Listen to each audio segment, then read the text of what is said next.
Assalamualaikum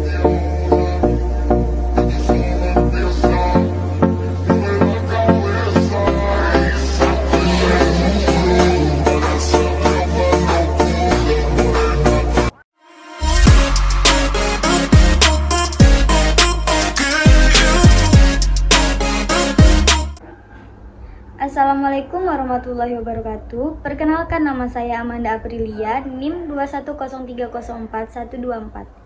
Saya dari kelas 4 Rek A MGT 2. Saya di sini akan mempresentasikan UTS Manajemen Teknologi Informasi dengan dosen pengampu Bapak Iqbal Ahmad SEMM. Profil Prodi Manajemen Universitas Muhammadiyah Riau. Universitas Muhammadiyah Riau atau disingkat dengan UMRI merupakan perguruan tinggi swasta di Kota Pekanbaru, Provinsi Riau. Prodi Manajemen merupakan salah satu program studi yang ada di UMRI dan menjadi salah satu program studi yang diminati oleh para calon mahasiswa. Prodi Manajemen di Universitas Muhammadiyah Riau merupakan pilihan tepat bagi saya yang minat dan bakat di bidang manajemen. Mengapa demikian? Berikut ini adalah alasan saya mengapa memilih Prodi Manajemen di Universitas Muhammadiyah Riau. Yang pertama yaitu memiliki prospek kerja yang bagus dan luas. Kemudian, kurikulum Prodi Manajemen di UMRI didesain dalam perhatikan kebutuhan industri dan di dunia bisnis, serta melibatkan kegiatan praktik langsung di industri untuk memberikan pengalaman langsung tentang penerapan manajemen di dalam situasi nyata. Selanjutnya, fasilitas lengkap dengan ruang kuliah yang nyaman, laboratorium komputer dengan perangkat yang terkini, dan perpustakaan yang menyediakan berbagai referensi dan sumber daya penelitian. Memilih Prodi Manajemen di UMRI merupakan langkah cerdas untuk masa depan saya, karena akan mendapatkan pendidikan berkualitas, pengalaman praktik langsung, serta dukungan dan bimbingan langsung dari dosen-dosen yang ahli di bidangnya. Pengertian teknologi informasi serta perlunya teknologi informasi dan sistem informasi. Apa sih pengertian teknologi informasi? Adalah istilah umum untuk teknologi apapun yang membantu manusia dalam membuat, mengubah, menyimpan, mengomunikasikan, dan atau menyebarkan informasi. Selanjutnya, apa sih pentingnya teknologi informasi? Agar lebih mudah dan cepatnya dalam melakukan proses komunikasi, proses perdagangan dapat dilakukan secara elektronik.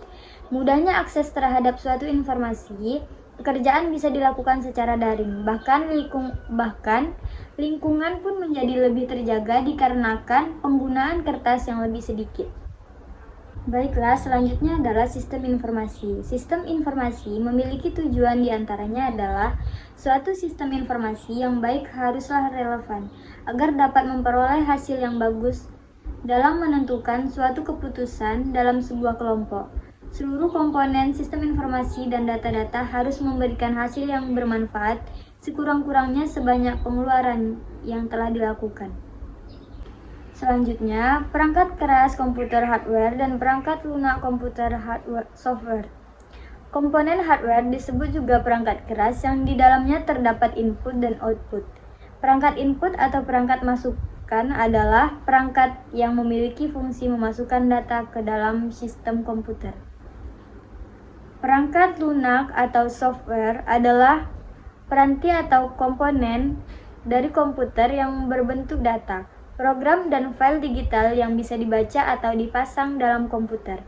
Software bisa juga disebut sebagai bagian sistem dalam komputer yang tidak memiliki wujud. Ini adalah contoh perangkat keras hardware dan contoh perangkat lunak software. Baik, selanjutnya yaitu pengambilan keputusan di level manajemen. Pengambilan keputusan merupakan salah satu hasil dari proses mental atau kognitif yang membawa seseorang yang terlibat ke dalam pemilihan sebuah rangkaian aksi dari beberapa alternatif pemecahan masalah yang ada.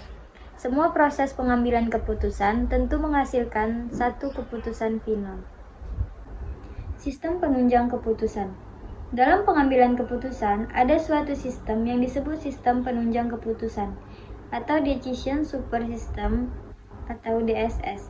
Sistem penunjang keputusan merupakan sistem yang dapat membantu pada saat pengambilan keputusan dalam bisnis atau organisasi. Sistem penunjang keputusan dapat digunakan pada tingkat manajemen, operasi, dan perencanaan. Selanjutnya, pengertian data, informasi, dan pengetahuan. Data adalah konten yang dapat diamati secara langsung atau dapat diverifikasi atau fakta. Informasi adalah konten yang mewakili data yang dianalisis. Pengetahuan adalah segala wawasan, pemahaman, dan pengetahuan praktis yang kita semua miliki. Selanjutnya adalah pengorganisasian data. Pengorganisasian data merupakan pengelompokan data dengan tujuan mempermudah pemahaman mengenai data. Selanjutnya yang terakhir adalah pengorganisasian informasi. Organisasi informasi diartikan sebagai kegiatan mengelola, menyusun, mengolah, dan atau menata suatu data.